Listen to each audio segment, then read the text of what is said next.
Welcome to the Working Moms Podcast, featuring inspiring stories and resources for the modern working mom. I'm your host, Pamela Moss, estate planning attorney, mom, and owner of Law Mother. Today's guest is Jenny. She is a certified integrative nutrition coach with Good For You Gluten-Free. She is author of Dear Gluten, It's Not Me, It's You. Welcome today, Jenny. Oh, thank you for having me, Pam. I'm excited to be here. I am so excited you're here. And I know we're going to be talking today about your experience growing a blog and giving people some of those tips. And before we jump into that, I want to start with, what is your number one tip for working moms? Oh, wow. Well, for working moms who may work at home would be my tip necessarily, because I've been working at home for, I want to say, over a decade now. And so it's easy to get caught up doing a million other things when you are working mom and working from home, which I think a lot of people are right now working at home. And so it's really important to both carve out time and space. And so I take my job just as serious as I would if I was going in the office or not. I block off my schedule. This is when mommy's working. This is when I am doing my office hours. And I also have a space in the home. And I got a little displaced during COVID with everyone being home. My husband's home, my kids are home. And so I had to really sort of scramble to find my own space in the house that is my office. And that is where I primarily do most of my work. And so I think for working moms working at home, it is about really making this a serious thing. This is your job. This is your space. This is your time. I love that. And having both the time and the environment is such a good tip and something that is so powerful that we sometimes don't think about. So thank you for sharing that. And, you mentioned just a moment ago that you've, been working from home for 10 years. And I would love to hear kind of more about your background and kind of how you got into blogging and how you've really been such a big success. Oh, well, thank you. I don't know if it's big success, but I feel very satisfied in my work and fulfilled. I want to say I've been working from home for a long time, but it was about 7 or 8 years ago where I wanted to actually do a career change. I had been working in marketing and PR, which I still do a lot of today, in a different capacity, of course. But I got sick. I was diagnosed with celiac disease. And it sort of became a little bit of an obsession for me because I was just trying to figure out how to actually feel well again. I was really struggling with my health. I was in my 30s. It was really hard at that time. And so I decided to go back to school, and I enrolled in a year-long online nutrition program and became a certified integrative nutrition coach and started to shift in what I was doing on a day-to-day basis and perhaps building this new career in business. I originally started health coaching and helping people who were going gluten-free for health reasons to help them figure out how they could, clean up their diets and heal their bodies. But I learned that I wasn't necessarily as motivated as a health coach as I was to share this information with the masses. And so that's where the blog came in. I started Good For You Gluten-Free and started to not only document what I was learning in my journey to heal my body, but really trying to educate this community through information, recipes, what's true, what's not true, so much out there, so much information out there that is not true. And so the blog just started to really grow just by sharing my experiences, my knowledge. And obviously I kept learning too. So I was on this journey. I mean, every day I'm learning new things about how to manage my diet, how to eat in a way that heals my body, how to grow in my nutrition knowledge and everything. And so I share all that information on my blog. I love your story because it comes from such a really real place, an authentic place of, wanting to help people and kind of share your journey and really help those who are in such a hard place or in a difficult place. And so, for other people who are listening who, are passionate and want to start a blog, what is your advice to them, given kind of the journey you've gone through? Right. I have so much advice for them. And it's interesting because you really do learn by growing in an experience. You really hit the nail on the head when you said this is a passion. Like, this is what I love to do. This is what I love to talk about. And so I feel like I'm coming from that place, and people can feel that authenticity and that passion from me because I not only have earnestly taken the time to learn about gluten disorders and nutrition, but I live it. I live it every single day, and I cry and I struggle and I have those same challenges that a lot of people in my community are facing. But for people who are really passionate about any topic, it doesn't have to necessarily be health.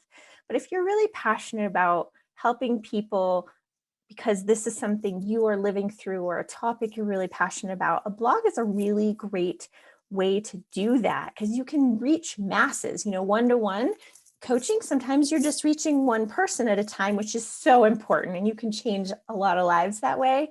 But if you can also enhance that one-to-one by reaching masses with that information, that's really where blogging comes in. And so when I first started my blog, I didn't know much about blogging. I knew a lot about marketing, but I didn't really know the world of blogging. But I knew there were bloggers out there who were just crushing it. They had tons of traffic on their site. They had sponsors. They were making money from ads. Like, how are they doing this? I wanted to know. And so I think it was in 2015 or 16, I started the Denver Bloggers Club in Colorado. And so I've grown that club, and this might sound small, but it's actually like growing it one by one. There's over 600 members in the Denver Bloggers Club. So it means here in this community, we have over 600 people who consider themselves some sort of blogger, creative, social media influencer. And we come together monthly for learning events and workshops. And that is truly how I grew my blog. Is every month I would bring in a speaker. Oh, well, she knows how to do affiliate marketing and she has a blog. I'm going to invite her to come and speak to this club and teach us what she knows about affiliate marketing, for example. And so she'd come and she'd teach us, and people were starting to sign up and come to my events. My events were selling out. I didn't have space for everyone because others wanted to learn. I thought if I could just soak in this knowledge, I could become successful too. And so I always think of myself as my own case study. I went to every Denver Bloggers Club event because I planned them. And I just learned so much about blogging. It's not just about sharing and like keeping a diary online, which I think a lot of people think of a blog as. It's really about providing information that people need in your community. And how do you understand your community? How do you find, what are the keywords they're searching for? Because that's good stuff for you to be helping them with and writing about. And how do you make money doing this? And that's kind of a puzzle piece that a lot of people don't quite understand. Who they say, oh, I'm really passionate about wine, but how do you make a blog of that? How do you make a living of that? And so we teach you kind of how to do that through our workshops and stuff like that through the Denver Bloggers Club. And so if you do want to become a blogger, I suggest surrounding yourself with other bloggers and going to conferences, events, and just soaking in as much information, because it's not just about blogging. It's about growing a business and learning the business of blogging. It makes me think of, I think it's a book called The E-Myth, where it's the story, he talks about stories, how like an entrepreneur, that's the E, an entrepreneur starts maybe a bakery because they love to bake, right? But when you actually start a business and a bakery, you're probably not doing much baking. You're running a business, right? And so a blog kind of becomes a business for you at some point. It's not just a diary of sharing your thoughts and feelings, but it is a full-fledged business for many of us. So kind of just to recap what you just said, really when you're starting a blog to, focus on a passion or something, a topic that you care about. You talked about approaching it as a business and really surrounding yourself with those resources and those people. And then, can you help us understand how do people make money doing blogging? Yeah. Or what is I'm sure there's a lot of, you mentioned a few of those, but what are kind of the recommendations there? I actually get that question a lot. Like, you really make a living blogging? How do you make a living from a blog? And so, at first, obviously, I didn't make any money. I was really building something from scratch. But over time, I have learned that as you grow your traffic and you get real savvy about growing your traffic and your community, sponsors want a piece of that. And so there's opportunities to work with sponsors. There's ad networks that exist when you have a certain level of traffic to your website. You can work with these ad networks that work with bloggers, and they basically work with a big brand, a big company, and they're selling advertising space on all the blogs that they represent. So they may represent 2,000 different bloggers, and they're selling something to that brand. They're selling space to that brand, and then they put their ads on my blog. So I don't necessarily deal even with my advertisers. I work with an ad network, and that's a huge revenue source for a lot of bloggers. And then I mentioned affiliate income, which if there's products that I work with that I recommend, for example, there's a celiac disease at-home test that you can take. And I've tried it and it works really well. So if you don't want to necessarily go to your doctor to get a blood test, you can do the blood test at home. Well, if you click on the link to that blood test from my blog, I get a commission on that, an affiliate commission. So that's an income source, and that can be very lucrative for a lot of bloggers. So all sorts of things. I would say there's multiple streams. And then the other thing is just products. A lot of bloggers sell books or cookbooks, how-to books, video series, a lot of digital products. I even have meal plans that I sell on my website for people who need to eat gluten-free. And so there's multiple revenue streams that sort of all add up to a full-time living, I guess you could say. What, from a time expectation, right? Because you mentioned when you got this started, it wasn't an overnight success, right? You had to learn, you had to build, you had to grow. What is kind of a reasonable expectation if someone wants to start blogging of, how long to invest your time and how long to expect until you'll start seeing results? Well, and that's a great question. So I think someone who approaches it as a business could potentially start making money within the first year. If they really learn and approach it more strategically, then a lot of bloggers don't approach it strategically. They just sort of post a diary or whatnot online, and they're not really wanting to build a business. But if you want to build a blog and a website as a business and you're strategic about it, you could probably be profitable within the year. There's a woman in the Dimmer Bloggers Club who has a great home decor. She's an interior designer. She actually was an attorney, and now she's an interior designer. And so she blogs about design and home design. And her blog just really started taking off. Lots of traffic, hundreds of thousands of people visit her site each month. And so, obviously that took her many years to build, but she has so much knowledge about building a blog, and she has a second passion. And her second passion is reading and books and sharing books with people. And so she started a second blog about book recommendations, book reviews, and she approached it very strategically. She actually taught a session, so I learned a lot about her story, but she approached this very strategically. And I'd say, I think she said in about 4 months, her blog had enough traffic that got her qualified to be on one of those ad networks. So she was already starting to turn a profit after about 4 months of hard work, but she knew how to build a blog. And so that's why I think it's really important to invest in that learning and understanding and getting it right from the start, because you can really accelerate that success much faster. And if people want to kind of learn how to grow a successful blog, one of the resources you mentioned was the club, the Denver. Yeah. And is that something that is going virtually right now? Is it something that's in person? What is the options for people who want to join it and get that support? Yeah, I'd say COVID's definitely been a challenge. We would usually meet once a month. And so we haven't met as often through COVID, but I'd say we have maybe every 2 to 3 months, we have a workshop. We just did a workshop a few weeks ago that I taught about how to grow an email list and ways to really surge your email community and how important the email list is. And then I got a lot of requests for someone who asked, a few people asked if I could make that more of a basic class, like it was a little more advanced for some people in our club. And so we'll probably do a part 2, which will be a little more basic. Probably should have done the basic one first, but yeah. And then we have workshops on Instagram growth and community growth. We had a workshop or a session at a conference that I put on about TikTok and different ways that people are using these different platforms to grow their influence, I guess you could say. And so, yeah, the Denver Bloggers Club is a great resource here local if you're in Colorado, but I know you may not just, you may have a more national reach, but there's a lot of different blogging conferences depending on your niche. If you're a food blogger, there's a lot of food blogging conferences that are fantastic. There's a lot of courses and workshops that you can purchase out there, like Blogging Academy and things like that, depending on your niche.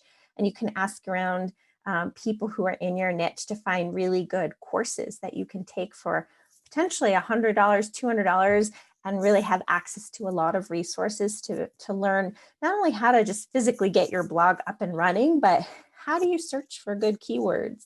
How do you write a blog post that is very clickable and readable? And how do you get people sort of sucked into your site and clicking around? And how do you get them on your newsletter? And how do you build a community on Instagram that people are actually engaging with and enjoying? And so a lot of those things sort of fall into place when you take some of those workshops and courses. And is there any specific workshops or courses that you'd recommend or that you took specifically? Oh, there's so many I would hate to recommend, but I've taken courses on Pinterest. I've taken courses on upping my photography, which is something that is a challenge for me. I'm not as creative in that way. I'm more of a writer, not a photographer. But when you are photographing recipes, you need to know how to take good photographs and good lighting. So there's so many classes out there. I've taken classes on email building, email list building, Instagram. So there's a lot. I couldn't recommend just one necessarily. There's so many out there, and I've taken a lot of them. I wish I had taken a lot of them sooner when I was first starting, because I would have known so much more. And then, when I finally took the courses, I'm like, oh man, I have to play catch up. Now I kind of know this picture doesn't look good. Now I have to go reshoot those video or those recipes and actually get nicer pictures, right? And and I think the future here, when we're looking into the future of blogging, there's going to be a lot of changes, but some of the things that really, if you're good at photography, if you're good at creating videos is the future. A lot of people are building a whole brand using videos and YouTube and combining YouTube with their blogs. Instagram has reels that are really popular and help you build your brand. So video is kind of the future. So if you're going to invest in anything, start learning how to create good videos for your blog. Yeah. And as someone that has been around blogging for a little bit, it sounds like you've seen some transitions happen. And yeah, what are kind of your advice for people that are coming into it now? It sounds like, video is kind of the new emerging area, or not so new, but is there other tips that you have for people who are coming into it now, kind of based on what you're seeing in the industry? Yeah, I'd say you need to think of your blog not necessarily as this physical blog online, but as a community.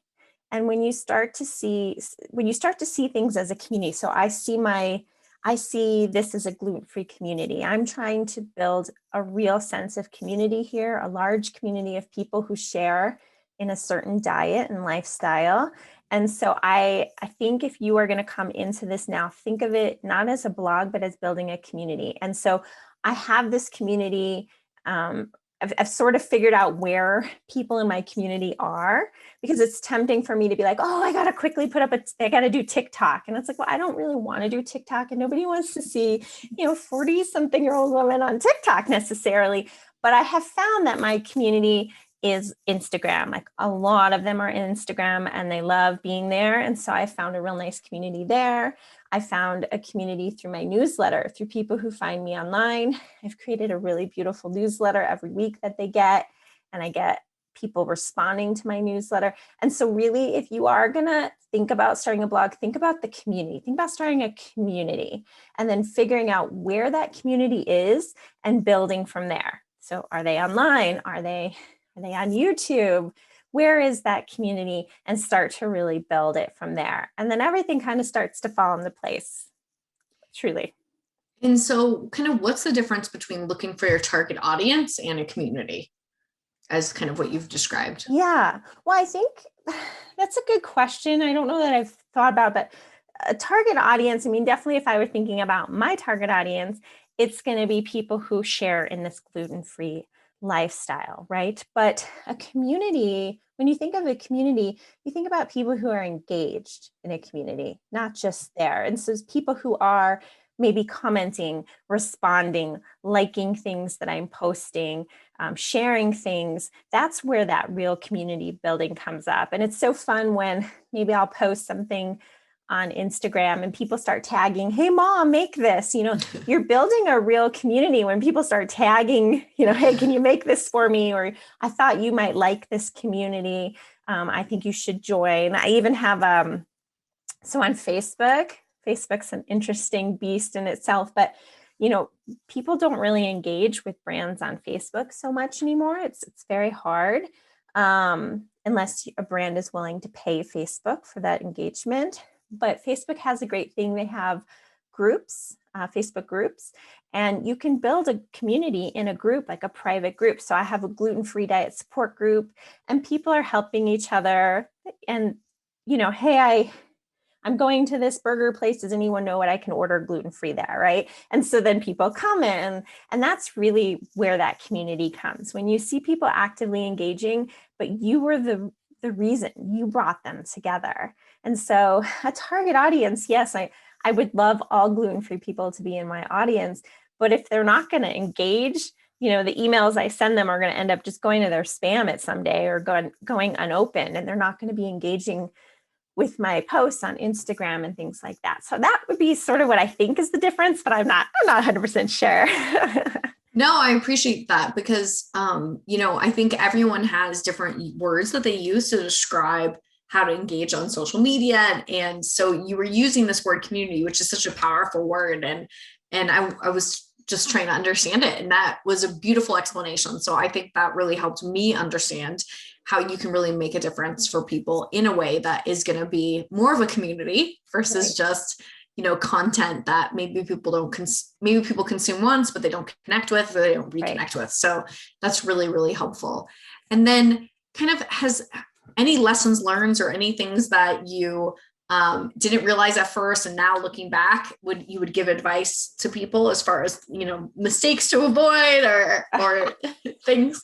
Yeah, well, I've made a lot of those mistakes that you talk about, but I think that if you are going to build a blog or more so a community, is that really you don't have to do it all. And I think that is the biggest takeaway for me, is that I feel so much pressure every day to be posting on this social media platform and building this and that. And, oh, I have to have products, I have to have all this. But really, the truth is, if you could just find where your people are in those couple of places, so I have my blog, but then I'm only really posting regularly to Instagram, for example. And that's been very successful for me. And building a newsletter has been really successful for me. And I sort of tune out everything else. Like I really am not quite there yet building a YouTube channel. I know I need to do video, but I don't want to cave to that pressure because I'm a working mom. I don't have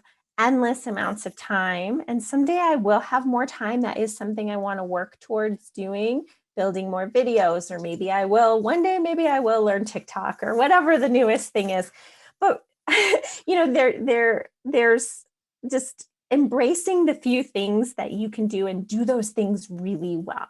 Write one blog post a week and then promote that blog post on your platform of choice. That's a big step, actually, when in a time when everyone's just not focused. Everyone's trying to do everything and chasing the next big thing. And if you can just find what suits you and where your community is, it'll serve you well. That's so helpful because I think as entrepreneurs, we tend to be the type, right, that chases the shiny and wants to do so many different things. And really, having seen your success, it really is apparent how you have been able to really leverage and focus. And so those are some really, really great points. So before we sign off today, there's a few final questions I have for you. And the first final question is something that I ask everyone. What is your legacy? What is the legacy that you are creating? Oh, wow. Ooh, well, I guess we never really know, but my hope is that that I am helping people every day, finding information, that they can use. And one of my friends, when I first started this whole journey, one of my friends said to me, "You're making your mess your mission, aren't you?" And I felt like that really resonated with me, that the mess going on in my life and the health mess I was going through, it's now suddenly my mission, not only to help myself, but to help others. And so I hope that legacy lives well beyond me, that maybe something I have said has changed someone's life. Like they're like, I didn't realize that my gut looked like this after celiac disease, and that I can do this to help myself feel better. Or I didn't realize I could make a gluten-free pizza that tasted so good, right? Like, so I hope that my legacy is that people are, surviving, thriving, and living, healthy and fulfilled gluten-free lives, wherever they are on their journey, that hopefully they find me and I can and make a difference in their life. I love that, Jenny. So before we sign off, what is the best way for people to get in touch with you and to connect with you? Yes, well, I have my blog, which is goodforyouglutenfree.com. And I'm also very active, like I mentioned, on Instagram, and my handle is also Good For You Gluten Free. And so come find me, come say hi, tell me you heard me on this podcast. And I'd love to connect with you and bring you into our community, especially if you eat gluten free, cook for someone gluten free, or love someone who is gluten free. You have a place at my gluten free table. I love that. Thank you so much, Jenny. Thank you. Hey, Mama. I hope you enjoyed today's episode. Head over to my website, lawmother.com/podcast, for all the show notes and links you heard in today's episode. You'll also be able to get access to my free legal tool for you to name legal guardians for your children to protect them and have that peace of mind. It's all right there at lawmother.com.